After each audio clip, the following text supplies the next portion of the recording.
Assalamualaikum warahmatullahi wabarakatuh. Halo Sobat Cuan, apa kabar? Semoga sehat selalu dan banyak rezeki. Jumpa lagi ya dengan saya Laras Lesdiantoro di edisi tanggal 19 November tahun 2025. Ya, kita terus gunakan mode gelap ini. Sebenarnya bukan mode gelap ya. Tema gelap. Asal bukan hatinya yang gelap. Bukan Indonesia gelap, Indonesia cerah. Nah, kita lanjut. Kemarin market akhirnya ditutup up ya. Ya dia sesuaikan dulu tugasnya. Jadi kemarin kan open di bawah open sebelumnya, maka tugasnya adalah mengejar low. Beneran dikejar, habis itu balik lagi naik ke atas. Sayangnya nggak berhasil ngejar ini topnya ini. Kalau topnya juga dikejar gitu, open high low sebelumnya itu ketutup open high low yang berikutnya itu kan engulfing ya. Ada peluang lanjut naiknya itu kuat, tapi ini belum. Ya memang dengan kondisi ini maka target yang dikejar hari ini adalah up-nya. Jadi open di atas open sebelumnya. Tadi ini zoom nih. Open kita di sini ya, karena merah kan di atas ya. Opennya di atas. Nah, kemarin opennya karena hijau, opennya kan di bawah nih. Jadi ini open di atas open sebelumnya, maka targetnya adalah high. High kemarin adalah 4082, sekian. Nah, apakah akan ditembus? Saya pikir iya. Karena kalau dari daily juga ini sudah mulai bersilang gitu. Dan kalau kita ngomong weekly, lama ya nggak kita ngomongin weekly. Dan ini juga tengah minggu sebenarnya, tapi nggak apa-apa. Nah, ada anomali karena walaupun open di atas open sebelumnya, low-nya kena. Seharusnya kan low-nya nggak boleh kena, kemudian turunnya itu hanya tarik busur, kemudian ngejar high. Apakah akan terjadi lagi? Ya karena low-nya udah kena, jadi tanda tanya. Kita balik ke daily. Nah di sini ada ini ya, berarti ya dia menjadi area demand. Area demand kuatnya di bawah sini sih, di 920-an. Dan area terlarangnya di 3886. Nggak boleh lebih rendah dari ini. Kalau lebih rendah dari ini berarti lanjut turun. Nah ini masih jauh. Kita ngomong intraday dulu, karena sebagian besar viewer saya itu tradingnya intraday. Saya tahu itu. Dari mana Pak? Kebatinan. Nah kita lihat ya. Jadi 4 jam low. Ada high. Ini cakep banget high-nya.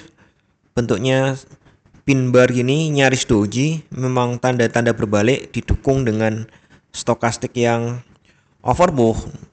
Ini nggak banyak yang lihat ya, soalnya jarang buka 4 jam. Dan market gedubrakan nih jatuhnya. Ada high, low, belum ada higher high, belum ada lower high juga, karena ini nggak bisa dibilang high nih, terlalu dekat. Berarti low sebenarnya di sini. Nah ini bisa menjadi lower high atau dilewatin ngejar high ini. Nah itu kalau ngomong ini ya struktur ya. Dan omon struktur di sini masih ada ini imbalance, belum kena imbalance ya di 4 jam. Sementara ini jadi zona supply, tapi masih tipis ya, masih berat dibilang zona supply karena ya belum turun-turun amat. Saya pikir akan ngejar ini sih, imbalance di sini, karena kebiasaannya imbalance itu disenggol dulu. Kalau nggak ditutup minimal disenggol. Nah jadi resisten hari ini, wah ini mepet 100 ya. Biasanya kan kita ambil ratusan-ratusannya ya. Jadi di sini dulu 80, kemudian 100 sampai 110. Ini karena ada imbalance di sini. Kemudian 160 langsung gede, dan kemudiannya bisa di sini di 190 resistennya. Untuk 4 jam juga sudah menghadap ke atas. ini bilah-bilah merah di MACD juga sudah memudar, sudah jadi tinggi-tinggi dan tipis. Berarti tekanan seller atau bearish itu mulai lemah. Untuk supportnya saya pikir ada di 40 ya, di sini ya 40. Kemudian di 20 ya. Kalaupun tembus, karena kan sekarang 100 dolar range antara high low itu kayaknya udah nggak bikin kaget gitu ya. Kalaupun tembus bisa ke 75. Nah, itu support resisten harian. Sedikit beda dengan yang saya bagikan, karena kalau pagi saya nggak benar-benar teliti ini karena ya kejar waktu gitu. Nah, kita lihat sekarang ke 1 jam. 1 jam justru kalau 1 jam itu kekuatan bayarnya justru yang melemah ini ya. Bilah-bilah hijaunya itu mereda gitu dan udah jadi pupus. Apakah harapannya akan pupus? Ya belum sih, saya belum melihat harapan yang pupus di sini. Karena ini juga sellernya volumenya kecil yang 1 jam. Tapi kan kalau sehari kan sudah saya bilang tadi ya, kemungkinan ini tarik busur dulu sebelum nembak ke atas.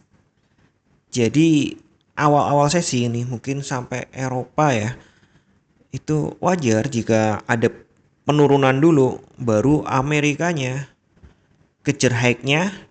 Nah setelah itu terserah Amerika deh, mau close di atas atau di bawah. Dan nanti malam nih ada pidato dari salah satu anggota The Fed. Kok saya lupa ya namanya, mungkin nanti saya tulis aja di layar ya, mungkin sudah muncul. Nah itu ada pidato, ini penting ya sebenarnya. Dia karena bukan ketua The Fed itu nggak dimerahin gitu, nggak high impact. Tapi saat ini jadi kayak high impact karena orang lagi tanya-tanya, bener nggak sih nanti ini suku bunga mau diturunkan lagi atau tetap. Karena sekarang peluang antara diturunkan dan tetap itu udah di 60-an% gitu, dikit lagi 50%. Nah itu yang menyebabkan harga emas turun beberapa hari ini, karena ya ekspektasinya kan diturunkan, kok tiba-tiba ada rumor nggak diturunkan, ya orang buang emasnya gitu. Buang, ambil aja kali ya.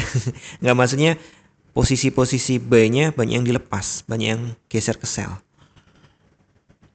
Tapi secara keseluruhan nih, kalau daily itu uptrendnya belum pecah, belum hilang ya, belum hilang. Ini masih dianggap koreksi sehat. Dan penurunan yang ini pun masih dianggap koreksi sehat. Kita cek bener nggak sih koreksi sehat. Low-nya kan ini ya. Tarik ke sini. Kita zoom dulu biar gampang lihatnya. Nah, sudah lebih dari 61,8%. Ya kalau orang Jawa bilang drawasi sih, sudah deket batas. Karena kalau sudah sentuh ke 78,6% ya kemungkinan bablas. Pantulan terakhir yang bahkan di beberapa platform ini nggak muncul, 38,6% itu nggak muncul. Beberapa platform hanya sampai di 61,8%. Dan dilihat ini lower shadow-nya lumayan panjang, artinya perlawanan buyer juga cukup tinggi. Sekali lagi prediksi saya, kalau dia mengikuti kebiasaan ya, hari ini dia kemungkinan akan turun dulu, kemudian baru ngejar high. Oh iya, untuk Amerika government shutdown kabarnya sudah berakhir walaupun belum 100%. Jadi mungkin akan tiba-tiba muncul ini rilis data. Kayak kemarin tiba-tiba muncul rilis data unemployment claim atau jobless claim. Tiba-tiba muncul, padahal biasanya kan itu Kamis. Tiba-tiba muncul dan sorenya kita gitu, berarti Amerika itu pagi. Jadi ya jangan kaget kalau tiba-tiba market gerakannya cepat, karena ada data yang tentatif. Tentatif itu kan jadwalnya belum tetap gitu maksudnya. Dan seperti biasa saya ingatkan kembali, tidak ada satupun analisa yang 100% benar.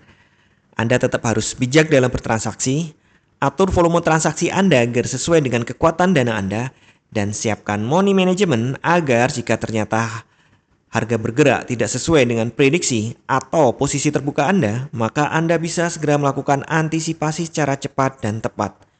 Oke, sekian dulu informasi dari saya. Semoga kita semua cuan hari ini, lancar, berkah, manfaat, dan tetap sehat. Amin. Wassalamualaikum warahmatullahi wabarakatuh. Equity World Futures bawa kita terbang tinggi. Dengan strategi tepat kita raih mimpi. Di setiap transaksi ada peluang.